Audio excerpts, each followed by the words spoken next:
At a Christmas table, one conversation changed everything. This echo of family. Stay with us and watch what happened.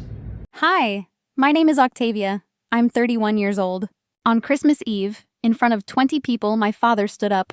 He looked me dead in the eye and said, "Pay rent or get out." The room went silent. Only the fireplace crackled like it was mocking me. And then my sister Vera raised her glass, smirked, and whispered just loud enough for everyone to hear, "Good luck with that." The laughter spread like wildfire. Neighbors, cousins, even strangers joining in. No one defended me. No one blinked. So I gathered my things, walked out into the freezing Wisconsin night, and shut the door behind me for the last time. But what if that wasn't the beginning? What if my family had been preparing my exit all along? I used to think Christmas Eve was the breaking point. But the truth is, my family had been erasing me for years. When I was 17, a scholarship letter came. I never saw it. I found out later it was hidden, tucked in a box. Deadline long expired. Why? Because leaving meant freedom, and freedom meant they'd lose the girl who cooked, cleaned, and kept things afloat. The savings account my grandmother helped build for me, birthday checks, summer job wages, graduation gifts, emptied before I even knew it existed. Household needs, that's what Dad called it. Bills, groceries, little emergencies. But the emergencies always seemed to be Vera's. She got a car at 21, a shiny compact with a red bow on top. I got the bus schedule taped to the fridge. Dad laughed when I asked about it. "You've always been more independent," he said, as if being overlooked was some kind of compliment. Every holiday I was given the same chair, the one next to the bathroom door. People brushed past me all night, excusing themselves, never noticing.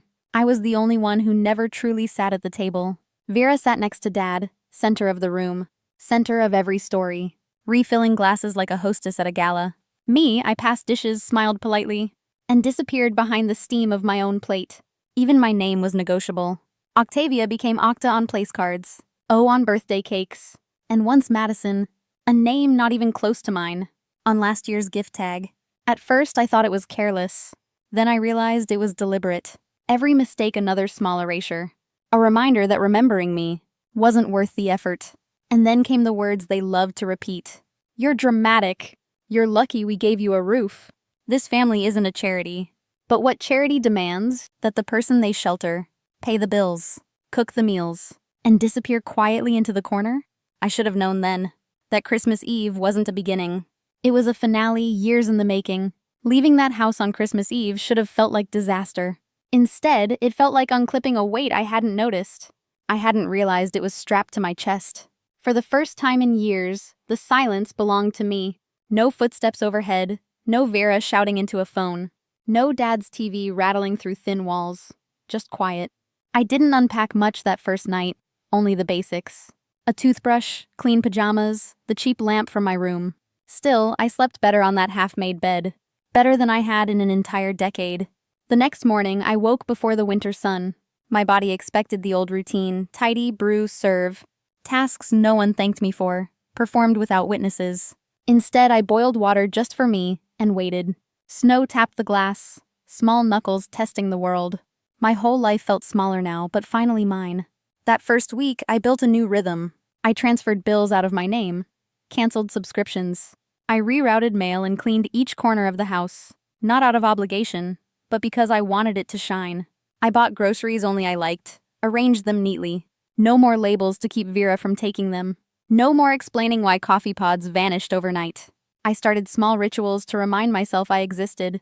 Light a candle before bed. Keep lemons in a bowl. Stick a note on the fridge that said, "Stay." Meanwhile, my phone buzzed with guilt and commands.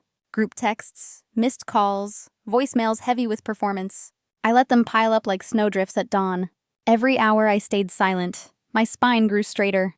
On day 3, I printed every transfer to Dad's account. I slid them into a folder labeled receipts. For once, the records weren't for him. They were mine. For my sanity, my future, my version of truth. I opened the family photo album one last time. Cropped pictures, wrong captions, blurry edges where I vanished. This time I clicked remove access, then closed the tab. For the first time, they couldn't delete me, because I had already walked out on my own. The house began to warm as I settled in. The walls stopped echoing. The quiet turned honest. I invited no one, yet the space never felt empty. Each night I whispered before the light switch clicked. This is mine. This is real. And still I knew the silence wouldn't last. In my family, silence means someone is loading ammo. Ready for the next strike, aimed straight at me. On day 3, I opened my bank app out of habit. Line after line read, rent home, neat, monthly, 4 straight years. I clicked 1, then 10 more, my stomach tightening fast. I called the mortgage company, waded through nervous piano loops. The rep was careful. You're not on the account. And that loan is delinquent. 3 months behind, she said. Silence followed. No comfort. Only confirmation collecting in my chest. I wasn't living under his roof after all. He was living off my paycheck, month after month. Embarrassment came first, then heat under my collar. I downloaded every transfer, stacked PDFs like bricks. Paper trails keep reality real. I learned that young.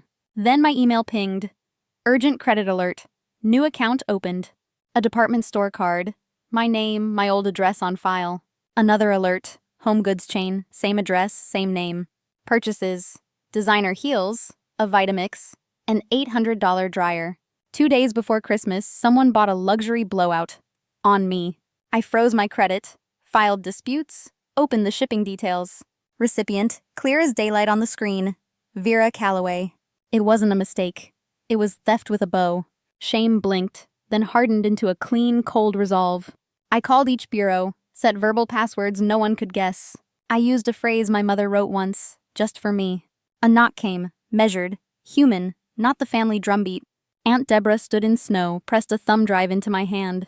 Your mother would be proud. You're not wrong, she said, leaving. The video loaded. Vera's engagement party, phones and champagne. Someone asked off camera, will Octavia be a bridesmaid?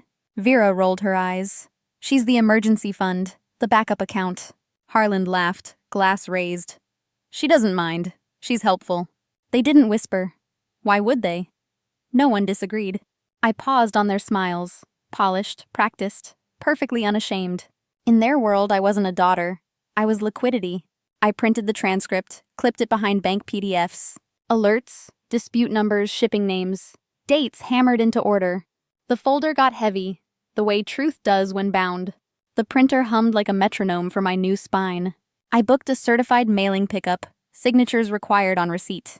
I slid 3 white envelopes onto my desk, 1 each. Harland. Denise. Vera. Evidence and terms, not apologies. Christmas Eve wasn't a beginning. It was their finale. And it was my opening statement, clear and prepared. Next, I would hand them the receipts. And consequences. I made 3 duplicate sets, zipped the originals tight. Certified mail was queued. These were hand-delivered copies. Same cracked driveway. I didn't knock. I walked in like a truth with shoes. Kitchen. Vera scrolling. Harlan chewing. Denise stirring.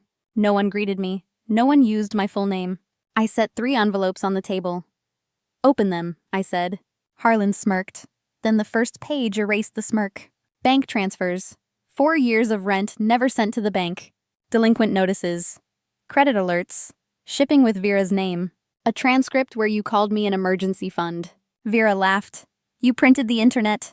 I met her eyes. You forged me. You spent me. Harland cleared his throat. Be reasonable. Family handles family. Family doesn't commit identity theft, I said, steady and cold.